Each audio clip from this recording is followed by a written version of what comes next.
But you can start to see the Romans beginning to push through a little here. And it's pretty amazing. There's a dead elephants. Riding units right now are just a couple of skirmisher units. Nothing really that important. A couple dead cataphracts. Slingers have been firing at them. Anyway, here come the Peltasti. And they're running out. You want to get in range of these chariots and elephants again. Or actually, they're going to throw these javelins into the flanks of this infantry here. But if they get a chance, they most certainly will target those elephants. You see what a devastating effect they had already on them. Anyway, the phalangites here are beginning to advance. But that's just causing another gap in the line. Something that the mobile Romans should probably be able to expose.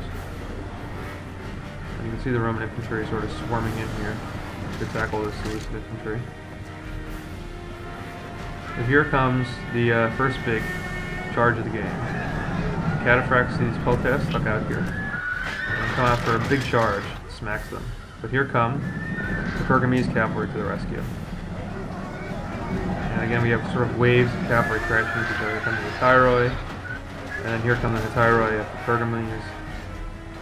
You got some Montefiore over here fighting with some Tyroi Escudaforoi. Very even battle. But combination of the elephants and all this large cavalry mass of the Seleucids throws them in trouble. But what the Pergamese player does really well here, Arhos, is sends in his Therophoroi, mid-heavy spear unit to help in the next cavalry battle. And then he also gets some Triboli infantry. Now they try to use the elephants here, and they do get in a charge. It's not very effective. It gets sort of poorly planned, sort of rushed, and then these guys are going to get hit really hard by the javelins from the Thracian Peltasts. And you can see another unit of Indian elephants routed. And this one, unlike Agatha Diamonds, is not coming back. Agatha Diamonds elephants actually reformed somewhere around here. Now we have a big engagement here. We have infantry on the Pergamese side fighting against the Seleucid cavalry, so that's a major disadvantage to the Seleucids. The Seleucid infantry here is still holding out, but it's gravely outnumbered, you can see. They are causing some routes along the Roman side. Nothing significant, and this entire wing of cavalry has still not yet engaged. Now you can see the Romans moving their forest elephants. Smaller and more inferior, but around the side. They've already routed one whole unit of Indian elephants. Here comes another one charging in. It's a somewhat effective charge, but it causes them to rout. I think a couple of them died due to javelins, and so they ran away. The elephants have very fidgety morale. Anyway, there's still some cavalry skirmishing out here. The Pergamese, Tyroi, and Loncophoroi are still giving it to this heavily armored cataphracts, the Tyroi of the Seleucids. It's pretty amazing, actually. Meanwhile, the slight chariots probably should just be over here helping deal with the cavalry, instead they get mixed up with infantry, and that causes routing Scythe's chariots. And you can see all the Seleucid light cavalry coming in to help. Don't quite get there in time. And in fact, they didn't even pull their spears out, they were just throwing javelins, so that was sort of a waste. And amazingly, even though they have much fewer numbers, the Pergamese cavalry are really doing a great job at pushing all the Seleucid cavalry back on its flank. And here come in some Roman cavalry to help. They're certainly going to help against these Gallic cavalry. And here are the Macedonian, or, well, I guess they actually were in real life Macedonian Thracian infantry, helping to push the cavalry even further back. You can see over here, the Seleucid infantry is still actually fighting. The elephant charge did help. But they're not going to be able to stand for long. There's a lot of Romans here. They're tossing a lot of javelins, and you can see the effect it's having. In fact, it routs a couple units. There's a lot of levied archers and stuff in here, and they start to break, and that causes a mass rout. And now, basically, all we have are phalangites as infantry. And Agus still hasn't moved these guys forward, and TCV, or Rainscold, still hasn't made use of this cavalry force here to come crashing down the flank of the Romans, who did leave a significant rear guard. I believe mostly of Triarii, who are very effective against cavalry, of course. So there are some horse archers attempting to weaken them, but it's not going to work quickly enough for the Seleucids. And now you can see Pergamum, his entire force has again ran around and is in the flank. And there's not much Seleucid cavalry left. And now you see the Pergamum player again coming into the back, but here comes the real coup de grace. And that's going to come over from this side from these elephants, which have made their entire way around the line and are in the process of really lining up this whole Seleucid battle line here. Now, there's still plenty of time for this wing to sort of come into action and help save the rear of the phalanx, but it's not going to be. And here come those elephants, charging through the phalangites. You can see this is the general of the phalangites. The general manages to avoid the elephants, but his men do not. And now they're running away, and here they come through this entire line, really sowing havoc on all these phalangites. And there goes that one general. That's going to have a disastrous effect on the morale of all the remaining phalanxes. And this line is completely broken up here, as you can see. In fact, it's pulled a lot of these phalangites out of phalanx mode, trying to engage them against the Thoroughfaroi and the Pergamese general, who's over here. Yavanna does have a little bit of cavalry left, not that much. He's desperately trying to kill these last couple men here.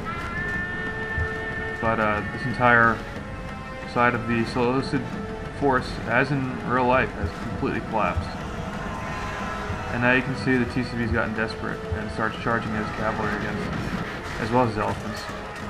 They're actually Eumenes, or the Pergamese general dies.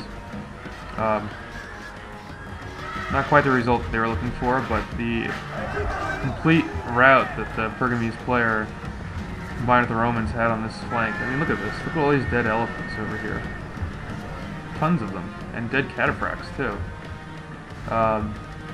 It's pretty astonishing. And this is the advantage of the Romans have over the immobile phalanxes. And now you can see that there's a few phalanxes left. They're over here engaging this Roman infantry. There you can see another Seleucid general dies. That was probably the unit that Yavanna controlled, Tyroi. Yes, it is. There they are running away. So all that's left is Antiochus and his wing. And he's outmatched completely in terms of infantry over here. He does have a significant cavalry advantage, but he's fighting with Triarii and Principes, Stati Samnitiki, pretty decent Roman infantry who aren't going to break easily. And that's what ends up happening. You can see the remainder of the forces are coming back, even if they did manage to rout that section of the battle. I'm not so sure that would have that much of an effect. Here's a brave charge by the Parthian horse archers against the elephants. Didn't come to much. You could pretty much figure that out though. There's a couple units of Galatians returning to the field, but the remnants are more or less being locked up over here now. These Galatian heavy swordsmen are isolated. Not going to be much that they can do. Antiochus is over here fighting against the Thoroughfaroi. The Seleucid cataphracts have been beaten up pretty badly, and the last hope is really these elephants. And what you didn't see, or you just missed, is that a wave of javelins hit them. And I have to say that the Roman players, as well as Pergamese player, did a phenomenal job of saving their javelins in this battle. They didn't use them all early. They managed to hold on to a bunch of them later on so they could deal with these elephants. Because there are a lot of situations in which elephants can be devastating, even if you have a significant advantage in numbers, because you've lost all your javelins. And I apologize for the train going by again. It's going to become a staple of some of my videos. But anyway, you can see that with not much infantry under his command, The right flank of the Seleucids, really nothing they can do except run their cavalry away, reform, charge, and hope to break some of the infantry. But this is EB. This isn't vanilla, and cavalry charges against proper heavy infantry on the front will be effective, but it won't break them. And you can see this Roman infantry standing there. Here comes Lucius Cornelius Scipio, coming down upon the rear of these cataphracts. He himself actually has charged. But, you can see the battle is pretty much in hand for the Romans at this point. This entire side has been routed. Here come the remnants streaking by. Here comes Antiochus, maybe hoping for a last-ditch effort to break these Romans. It's not going to happen. Again, still some Seleucid remnants over here, but nothing that's really going to do much. Like these Toxotai are bravely shooting at these Puercos. It's sort of amusing. But yeah, Seleucid cavalry starts to break. And just like in the real battle of Magnesia, Antiochus is left alone. This battle goes on for a little bit longer. He charges Antiochus, and the brave Hellenistic general attempting to do what he can, maybe die an honorable death.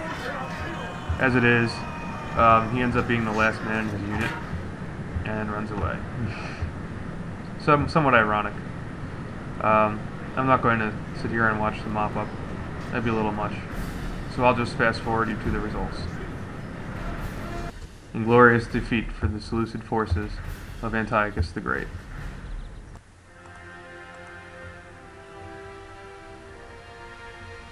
Alright, and here are those results. As you can see, really the Seleucid players were not able to bring their cavalry to bear against the Romans.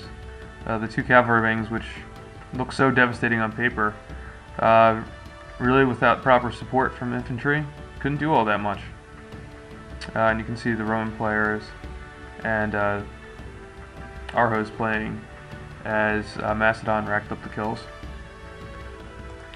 This was a really good battle. It was fun to watch. I unfortunately did not get to take part in it, nor did I get to take part in the second historical battle he fought. But hopefully, once the spring and summer come rolling around again, and we get some more players back on EB Online, we'll have enough to do some more historical battles. And yeah, you can see they're a lot of fun, and they're very interesting. History repeats itself, I suppose. Alright, thanks for watching. This is Brave Sir Robin signing off.